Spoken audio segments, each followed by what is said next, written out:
বাঁধের মতো উঁচু রাস্তা কেটে হু হু করে গঙ্গা নদীর জল ঢুকছে গ্রামের দিকে, যার জেরে বন্যা পরিস্থিতির আশঙ্কা তৈরি হয়েছে মালদার মানিকচকের গোপালপুর অঞ্চলের অসংরক্ষিত এলাকায়।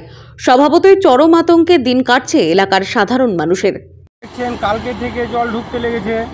এখন বস্তার কাজ আজকে চালু করলো, যেহেতু 2 দিন 3 দিন আগে থেকে করা দরকার ছিল, কিন্তু এখন করতে লাগলো এগুলো।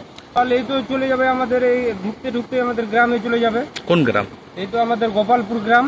আচ্ছা, এই গ্রামে এখন ধরো সবার বাড়ি ঘর ডুবে যাবে। এখন সবার ছোট ছোট ছেলে মেয়ে, বাবা মা আছে, বয়স্ক বাবা মা, সবাইকে নিয়ে এখন কোথায় যাবে? এখন এরকম করে কাজ করে কি হচ্ছে? কিছুই হয় না। কিন্তু এগুলো কাজ করার পরেও, দেখার পরেও লোকজন কিছুই করছে না। জানা গেছে, মানিকচক ব্লকের গোপালপুর অঞ্চলের গঙ্গা ভাঙন কবলিত উত্তর ও দক্ষিণ হুকুমতটোলার অসংরক্ষিত এলাকায় বাঁধের মতো উঁচু একটি রাস্তা ছিল। রবিবার রাতে সেই রাস্তা কেটেই গঙ্গার জল হু হু করে ঢুকতে শুরু করে গ্রামের দিকে। বর্তমানে গ্রামের জল না ঢুকলেও যেভাবে রাস্তার কাটা অংশ দিয়ে জল ঢুকে চলেছে, তাতে আগামী 2-3 দিনের মধ্যেই উত্তর ও দক্ষিণ হুকুমতটোলা গ্রাম জলে ভেসে যাওয়ার আশঙ্কা তৈরি হয়েছে, যা দেখে চরম দুশ্চিন্তায় পড়েছেন এলাকার সাধারণ মানুষ।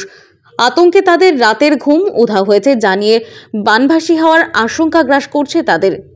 এলাকাবাসীর বক্তব্য, রবিবার রাতে রাস্তার উঁচু অংশ কেটে গঙ্গার জল গ্রামের দিকে ঢুকতে শুরু করার পরপরই সেচ দপ্তরের পক্ষ থেকে বালির বস্তা ফেলে রাস্তায় জল আটকানোর চেষ্টা হয়েছিল, কিন্তু তাতে কাজ হয়নি। রবিবার রাত থেকে এখনো পর্যন্ত নদীর জল ঢুকেই চলেছে।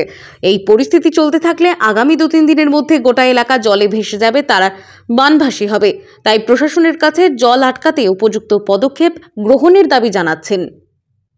মালদা থেকে মাধব কুমার মণ্ডলের রিপোর্ট, টাইমলেস ডেপিকশন নিউজ।